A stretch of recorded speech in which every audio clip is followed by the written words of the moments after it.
Look, the Boulevard was a crazy time. Like, it was truly an experience, but that tattoo is just burned in my head. I mean, who in the right mind would get a tattoo of that on their...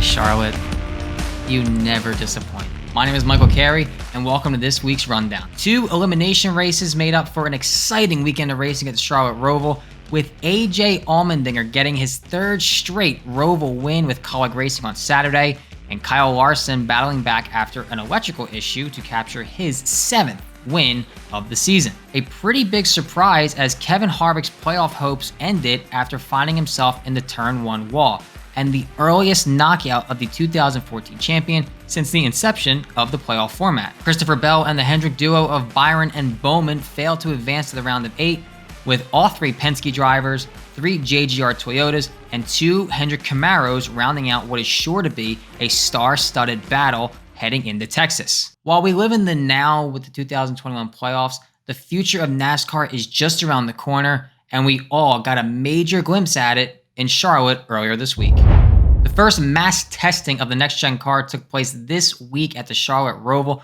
with many teams and organizations beginning to get the cars on track and gather crucial data for 2022.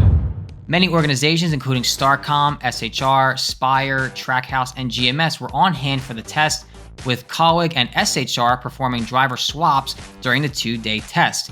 Denny Hamlin even had to hop behind the wheel of the 2311 Camry after his number 11 car was, quote, broken following day 1 of testing.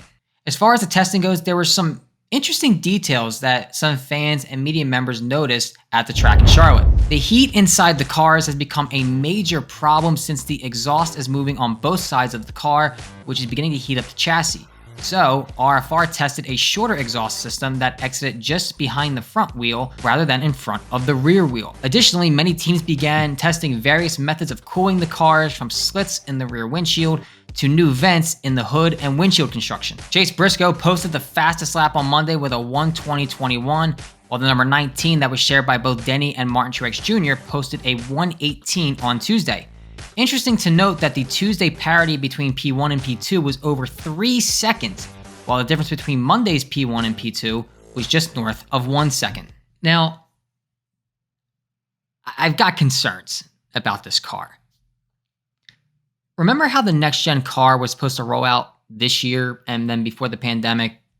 Does anyone else find it a bit concerning that we are just about 4 months away from the full-time rollout of this car, and some components of the final design aren't even concrete yet? Let me say this. I understand that NASCAR is working as hard as possible and the vendors are working as hard as possible to ensure a safe and raceable product for next season. But I can't help but be a smidge concerned that things such as the cockpit temperature and the cooling of the car still aren't 100% finalized yet. The overall design is fine. I mean, I love the Camaro, the Mustang, the Camry. They all look fantastic, especially to their street counterparts.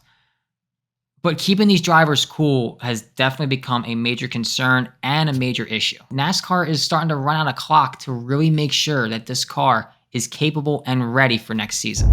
What's better than 1 Cup Series driver announcement?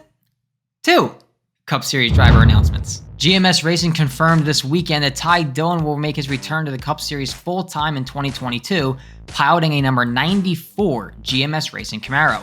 It'll mark the first full-time campaign for Dillon since his time with Germain Racing in 2020. Since his departure from the series full-time, Dillon has raced in both Xfinity and Cup within the Toyota camp of Joe Gibbs and the Gaunt brothers, and also spent some time with Chevrolet at Our Motorsports. As expected and rumored, GMS will have an alliance with RCR as well as ECR engines. Now, I know some fans might have been confused with the number 94. I mean, GMS Racing's history in the truck series has long been in the 20s range. Well, GMS Racing president Mike Beam actually worked with Bill Elliott during the mid-90s during the Bill Elliott Racing days.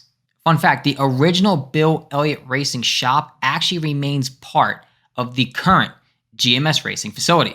Now, as for the second announcement that likely threw many fans way off, a little European flavor will mix it up in the Cup Series in 2022 with the formation of Team HEZEBERG.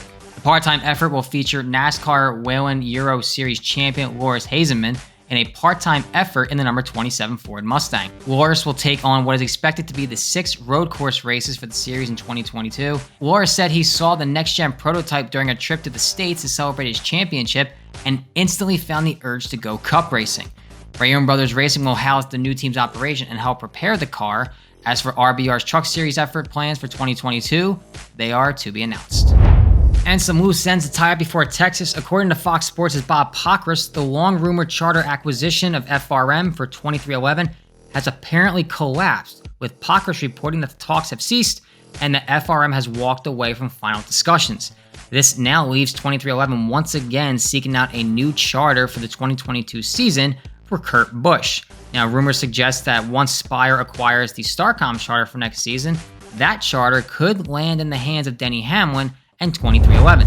Ryan Vargas and JD Motorsports will have Swan Security back on board the number 6 Camaro for the remainder of the season starting at Texas. What started out as just a handful of races has now practically doubled the allotment for the California driver. Ryan will pilot 4 different schemes in collaboration with Swan. And thank the Lord, chrome numbers will be reinstated at NASCAR's discretion starting in 2022. Fans were caught by surprise when the Kyle Sykes designed number 99 Camaro for Trackhouse at the Next Gen test showed up with chrome numbers and chrome accenting. This comes just a few months after NASCAR confirmed that, with their approval, colored window nets will also be allowed heading into the era of Next Gen. That's going to wrap it up for this week's rundown. I sincerely hope you enjoyed this episode. If you did, consider subscribing. If you subscribe, I'll give you $10. It's actually not true. I don't even have $10. Gotta love that post-college struggle. Don't forget to ping your side skirts and spoilers.